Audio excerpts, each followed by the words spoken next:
예수를 믿으면 이란 제목으로 우리 이제 12월 세 번째 주에 말씀을 드리고자 합니다. 우리 한 번만 따라합시다. 예수를 믿으면 우리 주어진 모든 시간 안에서 지난 한 주간도 우리가 받은 말씀을 통하여서 세상 속에서 삶으로 예배를 드리면서 신령과 진정으로 하나님을 기쁘게 했던 산재물이 되었던 여러분의 모든 삶 속에 오늘 이 아침에 또 한번 넘치는 은혜와 축복이 함께하기를 예수님의 이름으로 간절히 축원합니다. 예수를 믿으면 우리 모두는 예수를 믿고 있고 다 믿기를 원합니다. 또한 이 땅을 살아가는 모든 사람들은 예수를 믿었으면 좋겠다, 이러한 우리의 소망이 있습니다. 예수를 믿으면 어떤 유익이 있을까요? 무엇이 변화가 될까요? 이무석 교수가 쓴 30년 만에 휴식이란 책에 이러한 내용이 나옵니다. 한 주정뱅이가 있었습니다. 노름으로 재산을 다 날리고 부인과 자식에게 폭행을 일삼는 그러한 사람이었습니다. 이런 주정뱅이가 어느 날 교회에 나가게 되었습니다. 그를 아는 사람들은 고개를 흔들면서 저런 사람이 교회를 다녀봤자 달라질 것이 뭐가 있겠는가, 그렇게 말하며 조롱하고 회의적이었습니다. 어느 날 한 친구가 그에게 물었습니다. 교회에서 목사님이 뭐라고 가르치던가, 뭐 착하게 살라고 하기도 하고 뭐 이런저런 말씀하셨는데 잘 모르겠어. 친구가 또 물었습니다. 그럼 성경은 누가 썼다던가? 글쎄 잘 모르겠는걸. 친구가 이것저것 많은 질문을 하였지만 그의 대답은 모두 신통치가 않았습니다. 그러자 친구는 답답하다는 듯이 이야기했습니다. 아니, 교회에 다닌다면서 도대체 뭘 배운 거야? 그러자 그는 자신 있게 말했습니다. 그런 건 잘 모르겠는데 확실히 달라진 건 하나 있어. 전에는 술이 없으면 못 살았는데 요즘은 술 생각이 별로 나지 않아. 그리고 전에는 퇴근만 하면 노름방으로 달려갔는데 지금은 집에 빨리 가고 싶고, 전에는 애들이 나만 보면 슬슬 피했는데 지금은 나와 함께 저녁을 먹으려고 기다리고 있고, 그리고 아내도 전에는 내가 퇴근하면 쳐다보지도 않았는데 지금은 퇴근하면 대문 앞까지 나와 맞아준다네.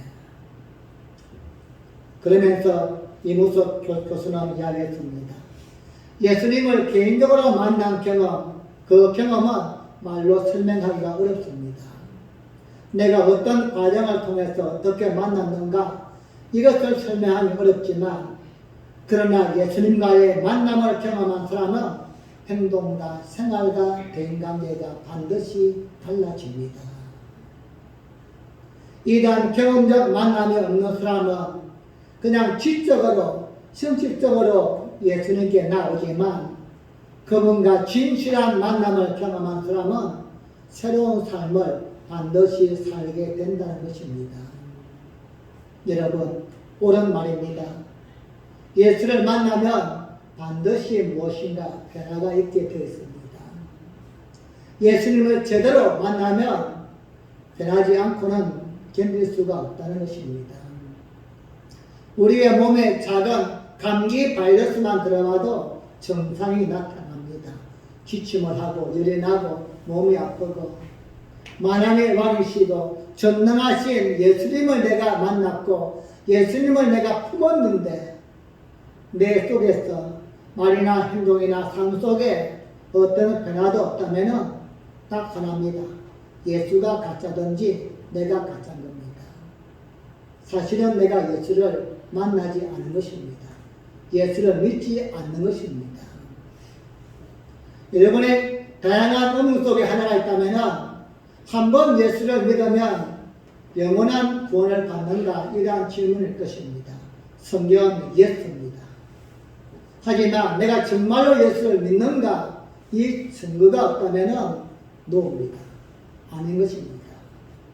한 번 구원은 영원한 구원이지만 그 구원이 무엇으로 증명되어지는가? 예수를 믿으면 반드시 행위가 달라지게 된다는 것입니다. 내가 과거에 좋아하던 게 바뀌게 되어지고 과거에 하던 말이 달라지게 되어지고 지난날의 생각과 모든 행동이 당연히 바뀌어지게 되는 것, 이게 바로 예수를 만난 사람의 증거요, 예수를 믿으면 나타나는 하나의 흔적인 것입니다. 성경은 이런 사람들의 이야기로 가득 차 있습니다. 어느 날 예수를 만나고 이렇게 되었고 저렇게 되었다. 이런 이야기가 바로 성경의 기록입니다. 사람의 생각으로는 도저히 견딜 수 없는 환경 속에서도 예수님 한 분만 품고 살았던 그러한 사람들의 이야기. 목숨의 위협을 느끼면서도 그러한 환경에서도 끝까지 하나를 바라보며 믿음으로 살았던 이야기들. 이러한 이야기가 바로 성경의 이야기입니다. 기독교 2000년의 역사는 이런 사람들의 이야기로 가득 차 있고 우리 또한 이러한 이야기를 해야 되는 그 주인공 중에 한 사람임을 우리는 기억해야만 됩니다. 오늘 성경 속에서 그 중에 한 사람인 오늘 본문은 바울을 이야기하고 있습니다. 바울은 우리가 잘 아는 것처럼 다메섹으로 가는 길에서 부활하신 예수님을 만나기 전까지는 여러분과 저보다도 더 100배, 1000배는 잘못된 그러한 삶을 살았습니다. 예수님을 부인하고 교회를 핍박하고 예수 믿는 사람들을 잡아다가 감옥에 집어넣고 그것이 옳은 줄 알고 살았던 바울이었습니다. 구약의 말씀만 믿는 유대교 입장에서 보면 메시아가 아직도 오지 않았는데 예수는 청년이 자신이 메시아라고 이야기하고 또한 그를 추종하고 따라다니는 많은 무리를 잡아 가두는 것, 어쩌면 이것은 그 옳은 일입니다. 바울은 이 일에 앞장을 섰던 사람입니다. 당시에는 사울이라는 이름으로 불렸습니다. 그런데 그 사울이 다메섹을 가는 중에 예수님을 만나고 보니까 예수님을 제대로 알고 보니까 그것이 아님을 알았습니다. 예수님을 만나고 보니 그 예수님이 진짜 하나님의 아들이었고 진짜 메시아였고 그 순간부터 예수님을 영접하면서 사울의 삶은 변화되기 시작합니다. 즉 바뀌어집니다. 지금까지는 교회와 성도에 대하여 비방자요, 박해자요, 폭행자였던 사울이 도리어 전도자가 되어집니다. 예수님을 위해서 살겠다고 모든 것을 투자합니다. 그가 몰랐을 때는 몰라서 그랬지만 예수님을 만나고 보니 이제는 무엇이 옳은 것인가, 말씀을 듣고 보니 어떻게 사는 것이 진리인가 이제 알게 되었던 것입니다. 또한 전에는 하나님을 모독하고 성도들을 핍박하던 사람이었으나 믿지 않을 때는 모르고 한 일이었으니 하나님이 그를 용서해 주었다 이렇게 고백합니다. 그리고 12절 말씀에서는 자신의 지난날 비방자요, 박해자요, 폭행자였지만 그럼에도 하나님이 그를 불쌍히 여겨서 하나님의 귀한 일꾼으로 삼아 주었다는 것을 고백하면서 이제 자신은 남은 생애를 예수님을 위해서 살겠다고 죽기까지 헌신하며 살겠다고 배아된 삶을 우리에게 이야기하고 있습니다. 사랑하는 여러분, 사울이 어떻게 바울이 되어지는 이러한 과정을 겪었습니까? 어떻게 바울이 이러한 놀라운 변화를 가져왔습니까? 예수를 믿지 않던 사람이 예수를 부인하고 도리어 예수 믿는 사람을 핍박하고 잡아 죽이던 그러한 사람이 도대체 무슨 일이 일어난 겁니까? 그리고 그가 예수를 믿은 후에 무엇 때문에 그렇게 인생이 바뀌어진 것입니까? 여러분과 저 또한 예수를 믿습니다. 예수님을 만났습니다. 그렇다면 무언가 반드시 변화되어야만 됩니다. 예수를 믿으면 오늘 본문은 반드시 우리에게 주어지는 은혜가 있다고 말씀하고 있습니다. 바울이 믿음으로 받았던 그 은혜가 오늘 이 아침에 또 한번 내가 만난 그 예수님을 통하여서 예수님을 믿음으로 인하여서 우리의 삶에도 하나님이 주시는 놀라운 은혜와 건강, 놀라운 변화가 또 한번 새롭게 회복되어지는 귀한 역사가 있기를 예수님의 이름으로 간절히 축복합니다. 예수를 믿으면 먼저 일어나는 변화는 예수님이 우리에게 믿음과 사랑을 넘치도록 부어준다는 것입니다. 디모데후서 1장 14절 말씀입니다. 시작. 우리 주의 은혜가 그리스도 예수 안에 있는 믿음과 사랑과 함께 넘치도록 풍성하였도다. 아멘. 바울은 예수님이 자신에게 은혜를 통하여서 믿음과 사랑을 넘치도록 부어주었다 고백합니다. 그리고 동시에 예수 믿는 모든 자에게 믿음과 사랑을 넘치도록 부어준다는 것입니다. 그렇습니다, 여러분. 예수님은 당신을 믿는 자에게 은혜를 풍성히 부어주시는 분이십니다. 왜입니까? 믿음을 우리에게 부어주시사 어떤 환경 속에서도 흔들리지 아니하고 신앙생활 잘할 수 있도록 믿음을 부어주시는 분이십니다. 그리고 또 사랑의 마음을 허락하시사 하나님을 사랑하고 이웃을 사랑할 수 있도록 우리에게 사랑의 마음을 부어주시는 분이십니다. 이것이 가장 기본입니다. 문제는 바울에게는 이러한 놀라운 일이 일어났는데 왜 우리에게는 이러한 일이 일어나지 않는가? 이것이 의문점입니다. 왜 우리에게는 하나님의 강력한 믿음을 부어주지 아니하고 누구나 사랑할 수 있는 이러한 사랑의 마음이 내 속에 없는가? 여러분, 왜입니까? 그것은 이러한 일이 일어나지 않는 것이 아니라 우리가 알지 못해서 그렇고 또한 그 은혜를 구하지 아니해서 그렇다는 것입니다. 하나님은 우리에게 무한한 은혜와 축복을 허락하시는 분이십니다. 하지만 그럼에도 그 은혜와 축복은 그냥 주어지는 것도 있지만 대부분은 성경 말씀은 무엇을 우리에게 강조하고 있습니까? 구하라는 것입니다. 너희가 그리할지라도 구할지어다. 하나님은 마땅히 우리에게 좋은 것을 주시고자 마음을 잡수고 계시고 모든 걸 준비해 놓았지만 때로는 그냥 줄 수도 있지만 대부분은 너희가 구해야만 된다는 것입니다. 그래서 우리가 가장 잘 알고 있는 하나님의 말씀 중에 구하라, 찾으라, 두드리라, 이것은 하나님께서 주고 싶어 하시는 그 마음을 우리에게 표현하고 있는 것입니다. 마태복음 7장 11절 말씀입니다. 시작.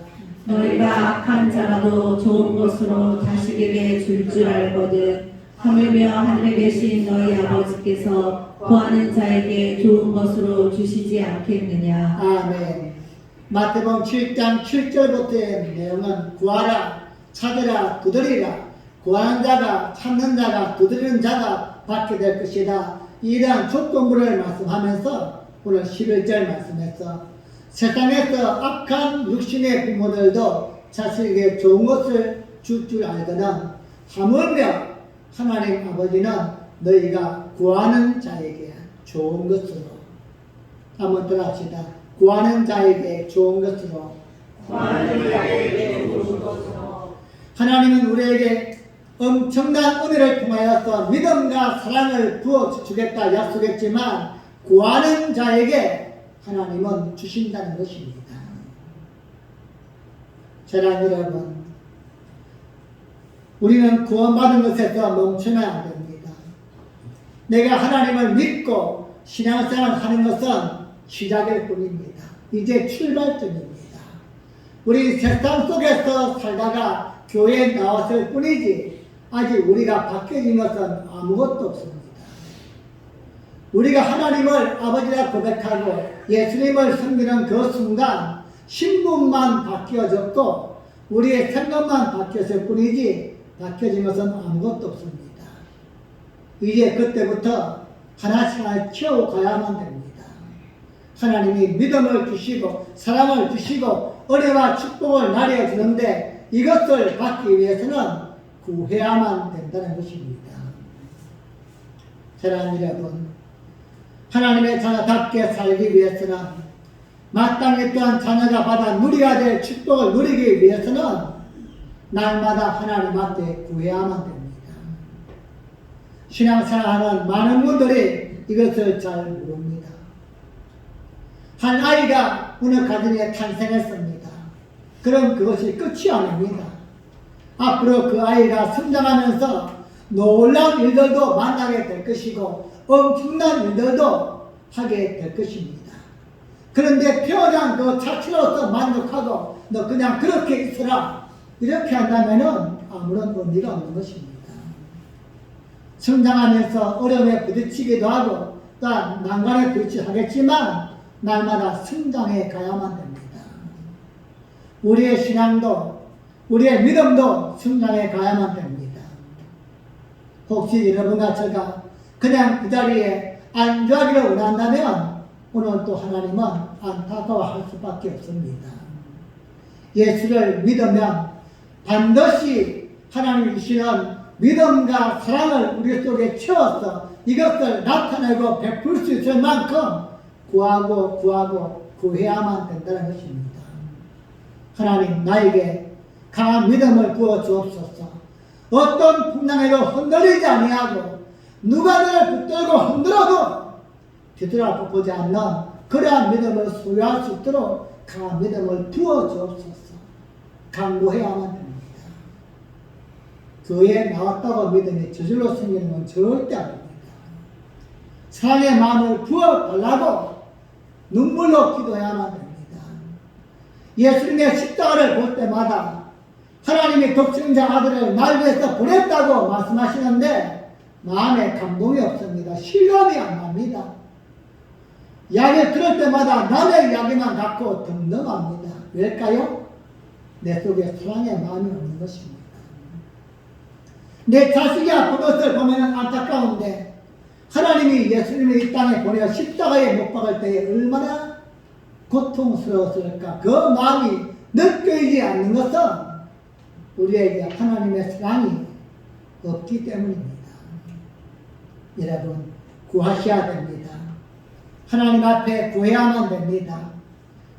교회에 나온 것이 끝이 아니고 예배를 드리면서 주시는 은혜와 감동을 나타내기 위해서 날마다 기도하며 몸부림치며 구할 수 있기를 바랍니다. 그 능력이 내 끝이 되어야만 됩니다. 성경 속에 기록된 수많은 사람들은 그냥 그렇게 된 것이 결코 아닙니다. 우리가 이야기할 수 없을 만큼 상상할 수 없을 만큼 환난과 고통과 어려움과 그러한 과정 속에서도 변함없이 하나님을 의지하면서 기도와 눈물을 통하여서 그들의 믿음을 세워갔던 것입니다.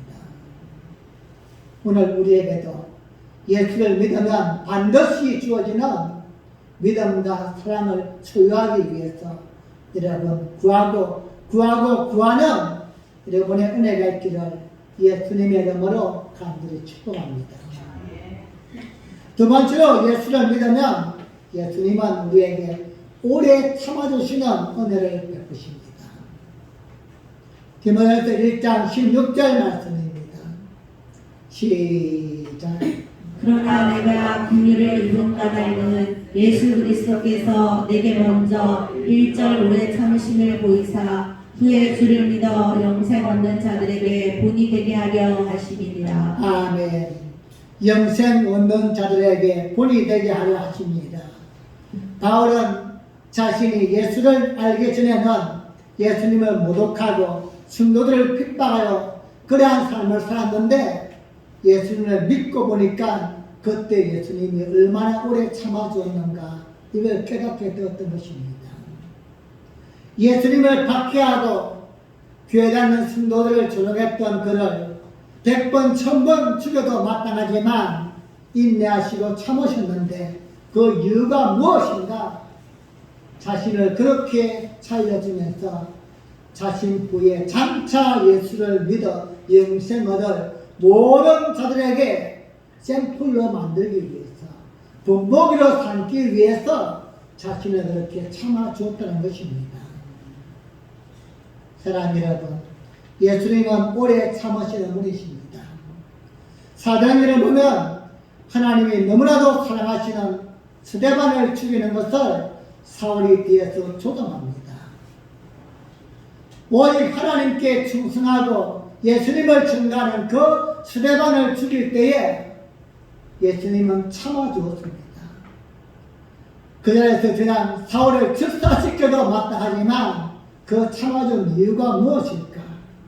바로 회개할 기회를 주시고 그가 변화되어서 새로운 삶을 살 수 있는 기회를 주기 위해서 참아주었던 것입니다.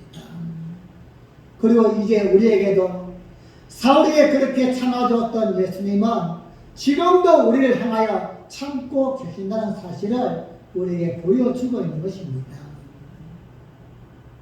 노아 시대를 생각해 보십시오. 하나님은 사람들이 악을 행하는 것을 보시고 몹시 진노하였습니다.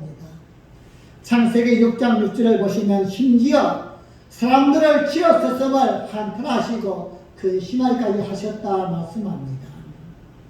그럼에도 하나님은 사람들을 바로 심판하지 않습니다. 기회를 주십니다. 어떤 기회입니까? 노아를 통해서 방주를 지으라고 말씀하시면서 방주를 짓는 기간을 어마어마하게 멀리 뒀습니다. 이런 배 한 척 지으려면은 마음만 먹으면 빨리 만들 수 있습니다. 하나님이 이렇게 저렇게 만들어라 그렇게 말씀할 때는 만들 수 있는 지혜와 능력도 노아의 식구에게 주었을 것입니다. 한 번도 배를 만들어 본 적이 없는 사람이 어떻게 만들 수 있겠습니까? 아마도 노아에게 지혜와 총명을 주어서 하나님이 지시한 대로 척척척 만들 수 있는 능력을 주었을 것입니다. 그렇다면 한 달이나 적어도 1년이면 배를 만들 수 있지 않겠습니까? 그런데 무려 120년 동안 만들게 하십니다. 그 이유가 무엇일까요? 하나님이 기회를 주시는 것입니다.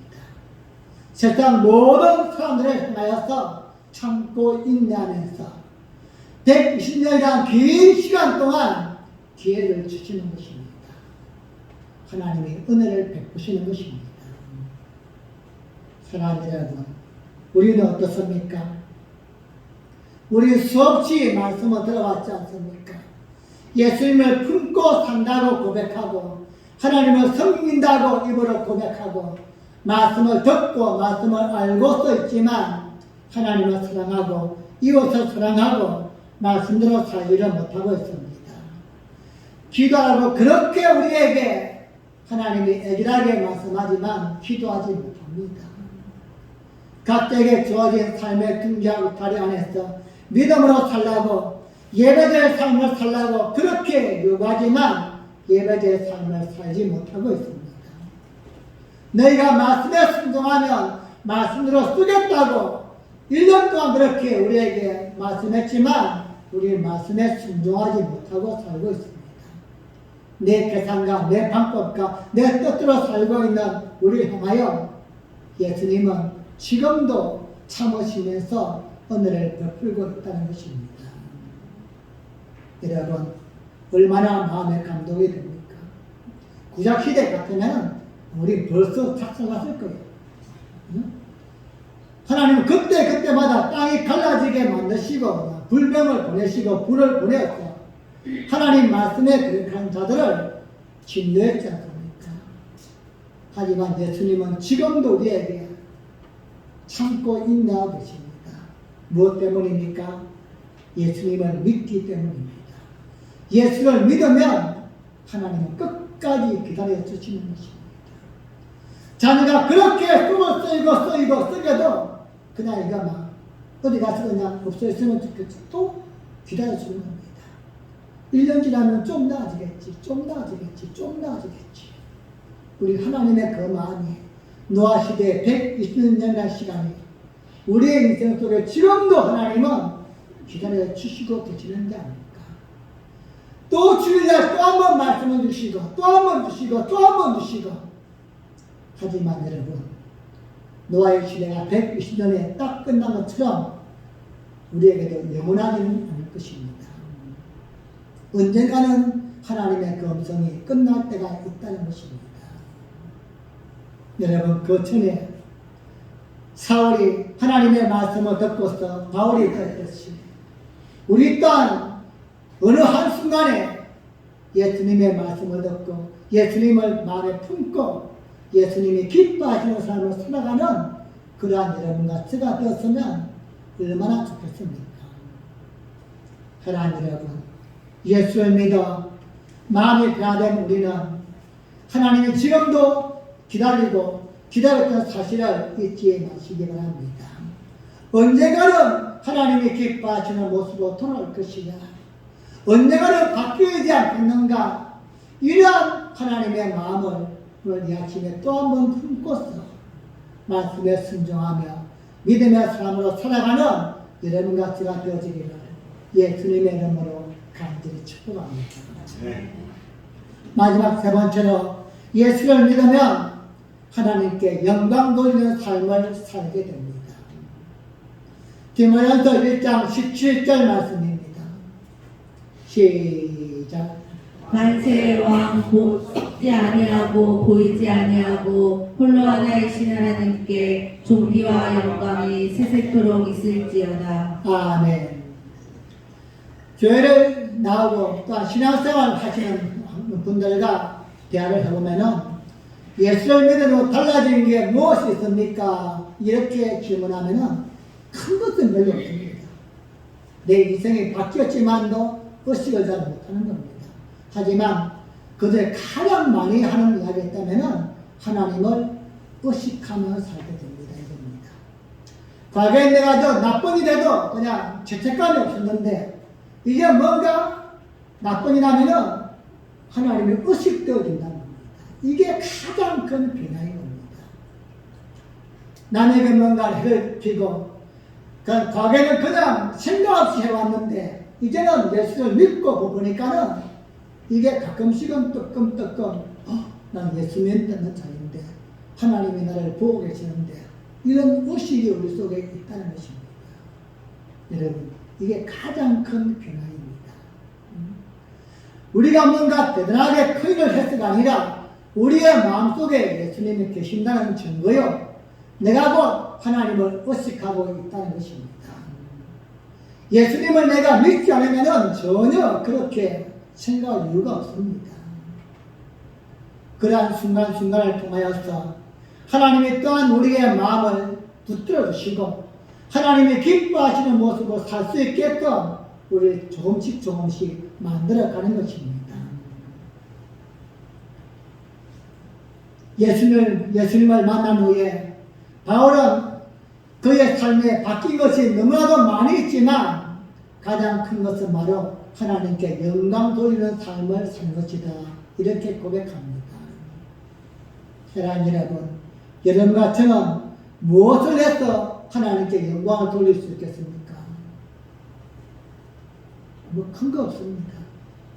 그냥 마음속에 언제나 하나님이 무엇을 기뻐하실까? 하나님이 무엇을 싫어하실까? 이 생각만 가지면 되는 겁니다. 그 내가 뭔가 하려고 할 때에 마음에 좀 양심의 끄럽김이 있고 죄책감이 있다면 이거 안 하는 것이 바로 하나님께 영광이구나.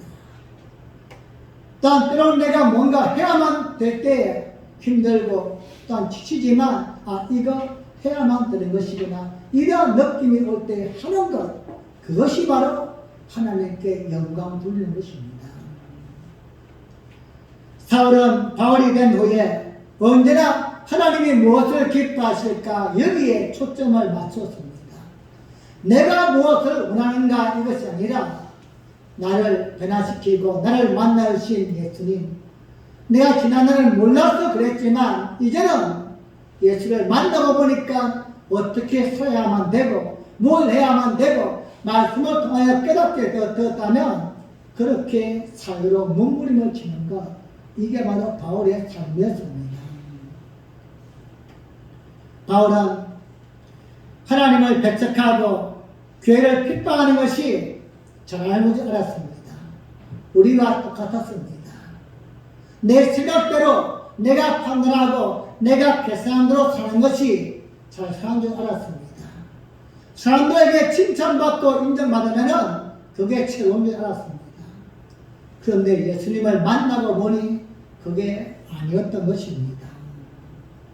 랍비들에게 배운 대로 그 배움을 기초로 자신이 스스로 판단해서 또 때로는 제사장들의 가르침을 따라서 예수 믿는 사람을 핍박도 해봤고 잡아 죽이기도 해봤지만 예수님을 만나고 보니까 그것이 아닌 줄 알게 되었다는 것입니다.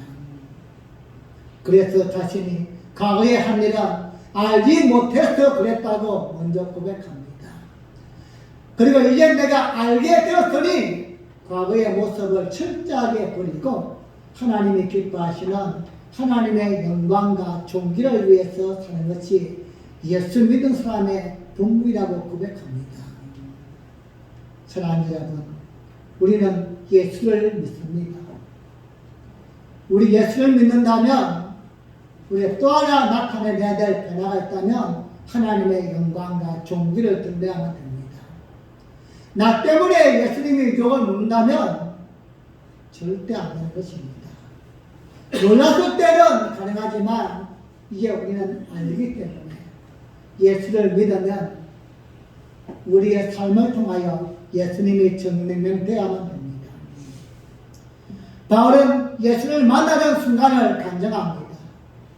나는 골몇 죽어도 마땅하고 죄인 중에 개수인 내가 왜 예수를 믿게 되었는가, 그 목적과 그의 삶의 가치를 그는 이렇게 고백합니다. 사도행전 26장 16절 말씀입니다. 시작. 일어나 내 발로 서라. 내가 내게 나타난 것은 곧 내가 나를 본 일과 장차 내가 내게 나타날 일에 너로 사함과 증인을 삼으려 함이니. 아멘. 지난날의 바울의 삶은 분명히 하나님이 기뻐하시는 삶이 아니었습니다. 하나님이 오래 참아주었지만 하나님께서는 고통의 시간이었습니다. 하지만 바울이 예수님 만나고 보니 그가 어떻게 쓰임받아야 할 것인가, 하나님이 어떻게 쓰기를 원하시는가, 이걸 깨닫게 되었던 것입니다. 사랑하는 여러분, 우리도 바울처럼 하나님을 기쁘시게 하는 삶을 살아야만 됩니다. 예수를 만난 사람은 예수님의 이름을 나타내고 영광과 존귀를 위해서 살아가는 그러한 자가 되어야만 됩니다. 문제는 무엇으로 예수님을 기쁘시게 할 수 있겠습니까?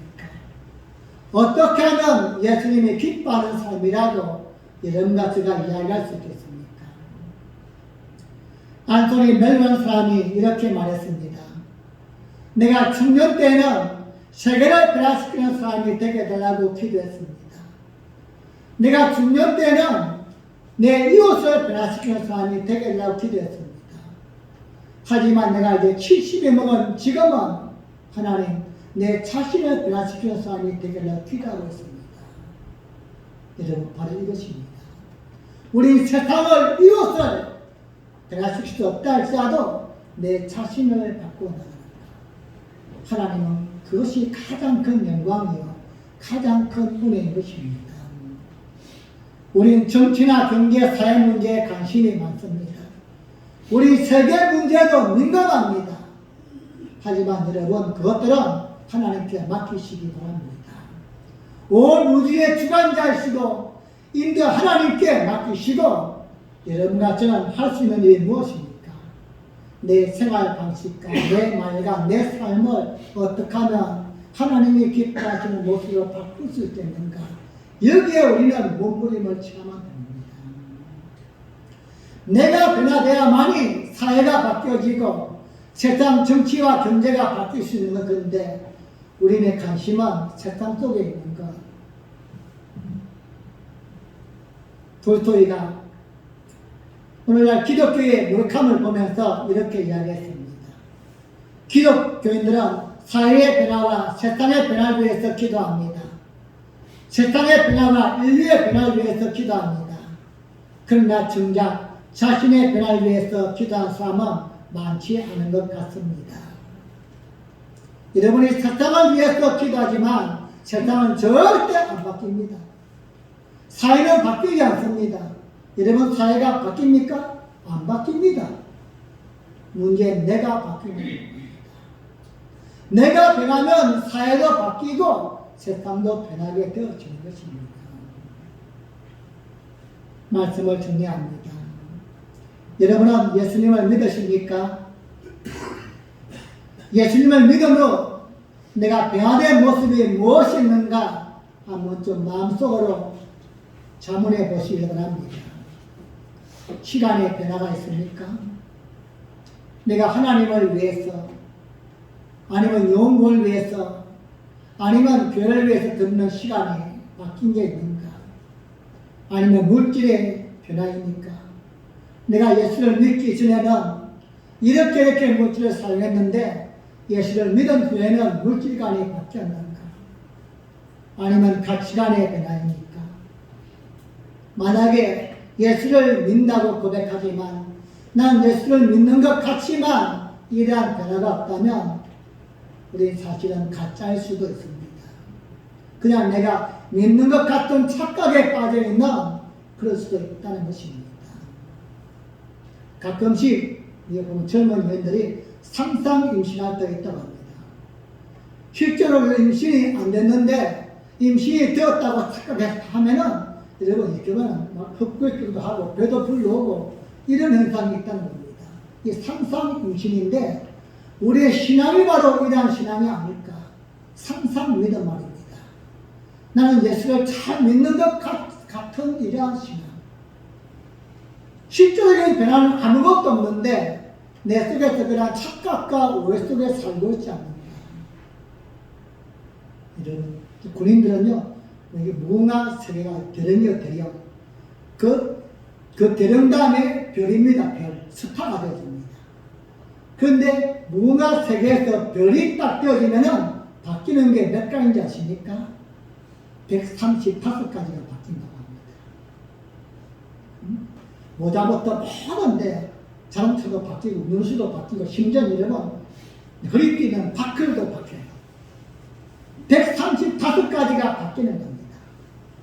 즉 대령에서 스타가 되면 한 겹업이 올라가지만 스타와는 다른 것입니다.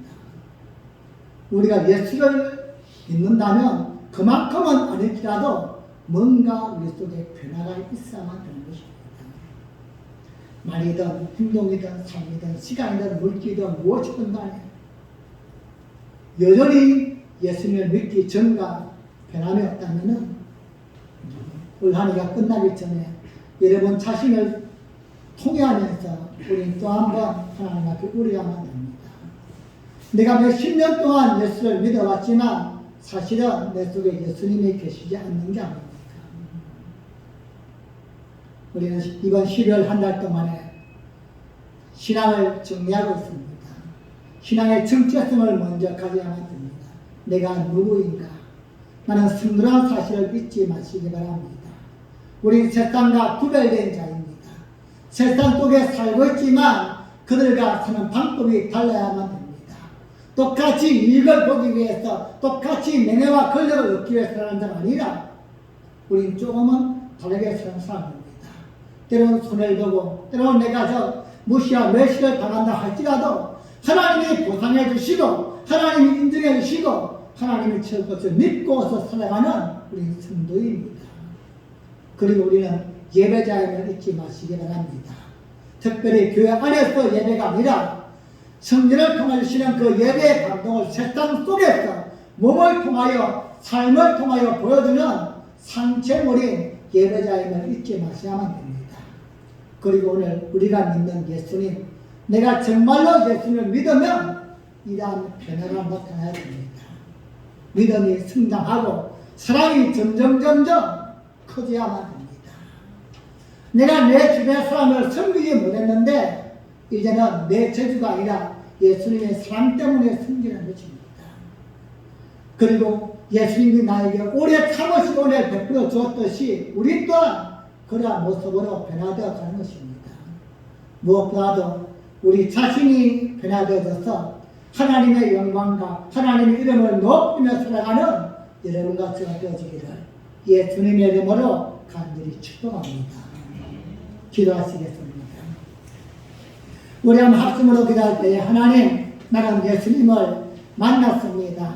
예수님을 믿습니다. 그렇다면 반드시 무엇인가 증거가 나타나야만 됩니다. 10년, 20년 평생을 예수님을 믿었지만 아무런 변화가 없다면 내가 가짜든지 예수님이 가짜든지 둘 중에 하나입니다.